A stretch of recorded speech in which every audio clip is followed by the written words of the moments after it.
अभिजित दिपकेने मागितली जाहीर माफी, राजीनामा झाला पण. नमस्कार मित्रांनो, TV6 मराठी या युट्यूब चॅनलवरती आपले सहर्ष स्वागत आहे. जंतर मंतरवरील काँग्रेस जनता पार्टीचे आंदोलन आता शिक्षण मंत्री धर्मेंद्र प्रधान यांच्या राजीनाम्यानंतर संपलेले आहेत. या दरम्यान CJPच्या संस्थापकांनी मोठे विधान केले आहेत.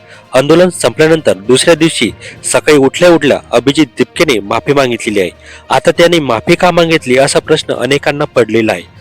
अभिजित दिपके म्हटलेले की इट फील्स रिअली गुड, हे खरंच खूप छान वाटत आहे. शेवटी आज कुठेतरी आरामात झोपू शकलो आणि बेडरूम मध्ये उठू शकलो. पुढे काय करायचे किंवा आज संध्याकाळपर्यंत काय होईल आणि काय होणार नाही असा विचार न करता दिपके पुढे म्हणाले, कोणताही पॅनिक नाही आणि गेल्या 37 दिवसांत जे सहन केले ते खूप खूप कठीण होते. ते सोपे नव्हते. फक्त माझ्यासाठीच नाही तर माझ्या टीमसाठी ते खूप अवघड होते. सर्वात जास्त मी काँग्रेस जनता पार्टीच्या देशभरातील प्रत्येक समर्थकांचे आभार मानू इच्छितो. त्यांनी पुढे सांगितले की ज्या लोकांनी आम्हाला पाठिंबा दिला आणि विश्वास दाखवला आणि ज्यांनी आम्हाला तेव्हा प्रेम दिले तेव्हा प्रत्येकाच्या मनात संशय होता. मी खरंच आपल्या सर्वांचे मनापासून आभार मानू इच्छितो. तुमच्या पाठिंब्यामुळे हे शक्य झाले. अभिजित पुढे म्हणाला, मी तुमच्या सर्वांची माफी मागतो कारण काल जंतर मंतरवर थांबलेल्या लोकांना भेटू शकलो नाही आणि त्यांचे आभार मानू शकलो नाही.